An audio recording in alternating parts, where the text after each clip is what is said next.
more can I say? Top Billin. Fly, Eagles, fly. Jersey Murph back again. This time, man, I want to talk a little scheme, right? Some scheme diversity, because my man Sean Desai, right? I'm trying to tell you guys about Sean Desai from my time covering him with the Seattle Seahawks coverage. Sean Desai is cooking up some good, you know what I mean? Can't cuss, it's a little too early in the video, right? We don't have to watch that right there. He's cooking up some really good stuff, man. I'm seeing a lot of personnel flow in and out. I'm seeing a lot of different disguises. He's just really honing in on a lot of stuff, taking advantage of the versatility of this roster. It's a very deep defensive roster. It's a very deep roster, period, but it's a very deep defensive roster, and being able to have multiple guys give you multiple looks, I think is pretty cool. And he was doing some pretty cool stuff in this Bucks game right here. So we'll do this real quickly, right, man? Not gonna hold you too long on this joint right here, but we see here right here, check this out, right? Obviously starting off in your base 3-4 alignment here. But the kicker on this is the personnel use. You have Nolan Smith right here out at edge. At your 5 technique, you actually have Josh Sweat. What I like about that is Josh Sweat should rarely leave the field. And he should definitely never leave the field for Nolan Smith, you know what I mean? Right, not to disparage Nolan Smith, because I know all you guys love rookies and stuff like that, but Nolan Smith ain't got it like that, Jack, as compared to Josh Sweat right now in Josh Sweat's career. Maybe Nolan will get there a little bit later in his career, but he can't rush the passer like that. He never really showed that in college. Josh Sweat is ascending to being one of the better edge players and pass rushers in the league, man. Not seeing him on the field, to me, is crazy at times, right? So you have him out there, so you get to use Nolan Smith's athleticism. On this one, you'll have a Bell and Sink. Now, don't look at how the results go, right? Because, you know what I'm saying, it's anything in the course of a game. You just look at how these concepts can look in the future.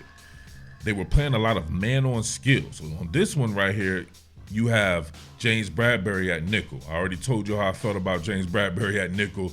I think it could be a disaster. So, but right here, he's at nickel, and Josh Jobe is on the outside here. Now, great recognition by Baker Mayfield to shoot this out to the flat, because you get the Bell right here instead of kind of Josh Jobe holding on to squatter's rights. Maybe if he's held on to squatter's rights, he could drive on the ball there. However, he bells a little bit too much. You're not going to be able to bell and get out of your pedal phase quick enough to get an out route out there, right? And you have Nolan Smith here. He has to worry about, I believe Mike Evans came in motion here and kind of occupied this spot. So normally you would want him, if he was working naked over there, right? Pause. If there was nobody over there but the receiver on the outside, he would sink underneath super fast and particularly take away or potentially take away an outright or underneath route, and then you would have Jobe sink down the field. Bell and sink technique right there. So that's something to look forward to in the future. You can see it play out right here. Nolan Smith doesn't quite bell out there, and Josh right there a little bit too far down the field for that, right? So you see when the snap of the ball, he starts belling off anyway into his pedal phase, even though he's far off the man. You get that man-on skill right there, so wherever this guy's going, if he's going inside with it, James Bradbury is going to stay on top of that, even though he has outside leverage there. So Nolan Smith, same deal right here. He's got this shallow zone portion, everything extended out to the sidelines here. Mike Evans occupying him there. So it's a good scheme. Baker Mayfield recognized it and recognized the spacing here, was able to shoot that out right there, right underneath. So a little bit of something to clean up on that, but you catch the right team at the wrong time right there for them, that could easily be a pick and something that you would take back to the house. All right, on this one right here, I have to ask you guys, what do you think about this personnel? It may have been a little more out of necessity, and I kind of know where you guys will go with it, because of course, everybody loves a rookie, right? So you have a 2-deep shell here. Now, I ran and raved about wanting to see Big Dime, right?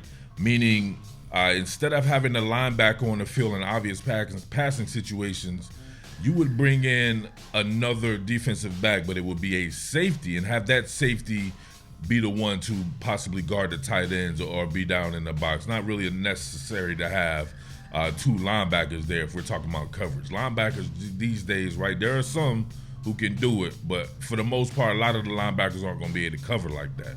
But this is a regular dime package. You can see Reed Blankenship back here along with Terrell Edmonds here, and you have Sidney Brown right here, man on skill. You have your future strong safety, right, for the next however many years, manned up in the slot.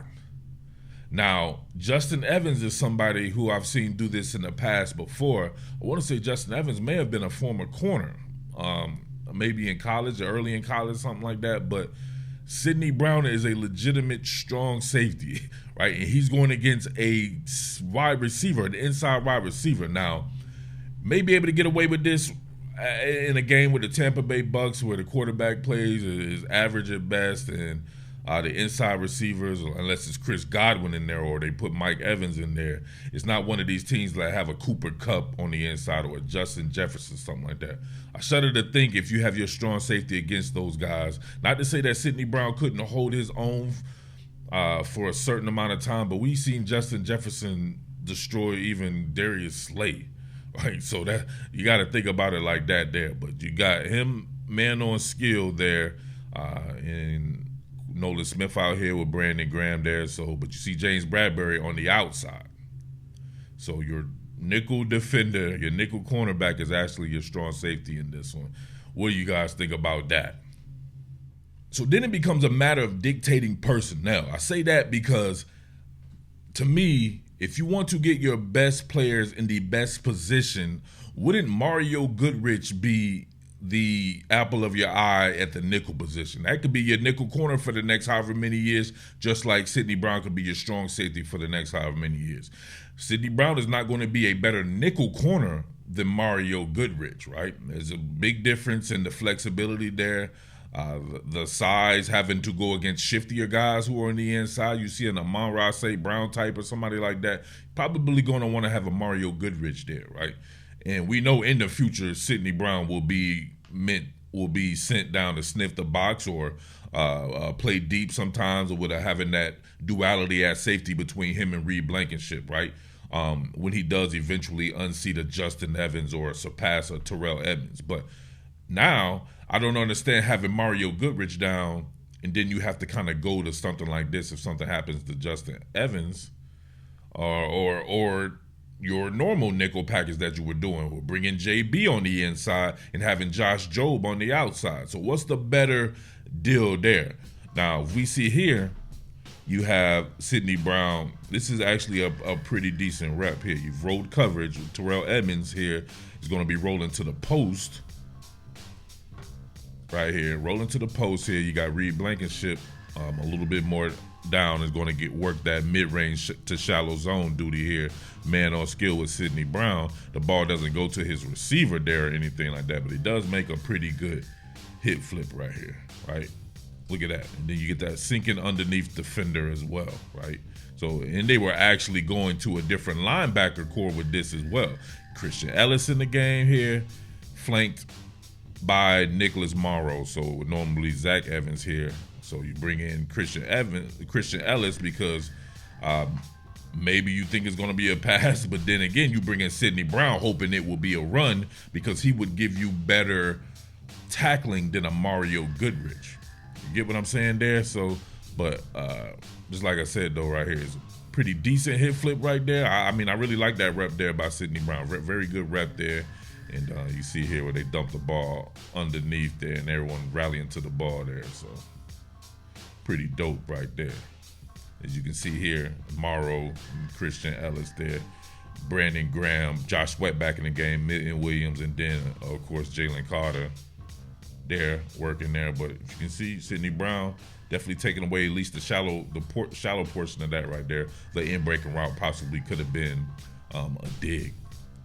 All right, last thing right here. This time you actually do get to see him going against an elite receiver from the slot. It happens to be an outside receiver, and Mike Evans, who's not one of those adroit or one of those guys with a ton of agility on the inside, but you can still see here, had Baker Mayfield just been a better quarterback, that this out route right here was pretty much it was there. It was there. Baker Mayfield just didn't throw it correctly, though. But you see right here going off Sidney Brown, look at the separation. Oh my God. You get that early pandemic separation, right? I'm talking about that week 1 separation right here going on. Look at that. You're going to try to meet and absorb the contact. Yeah, Sidney Brown, you're not used to being in this kind of predicament, so he works with a two-hand absorber right here. He tries to absorb with 2 hands right there. Mike Evans, being a crafty veteran, what does he do? Shrug that off right there. Sidney Brown left running upfield, damn near, and you got your man right here come in, actually kind of on more of a sell route right here. So speaking of selling, then your boy sells it inside right here, but obviously we know if Baker Mayfield had thrown that to the pylon, towards the pylon, there's no way Sidney Brown could have recovered. But luckily for us and for Sidney Brown right here, Baker Mayfield sucks. So he throws that back inside and Sidney Brown sticks with it and it's like a tire. Sidney Brown getting himself a PBU. Hell of a play right there to get back into it there. Terrible throw, but you get what I'm saying there. So I want to know what kind of combinations you guys like. Is it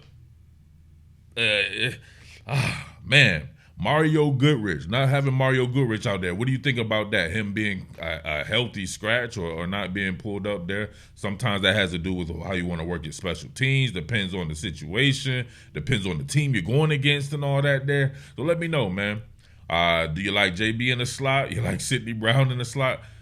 Big nickel, big dime, and all that like there. You're just a conglomerate of it all, right? So we shall see. But as always, man, your boy Jersey Murph. Shout outs to everybody out here in the Delaware Valley. Big shout outs to, of course, South Jersey, the whole Philly, Delaware, Elkton, Maryland, of course. All right? What more can I say? Top Billin.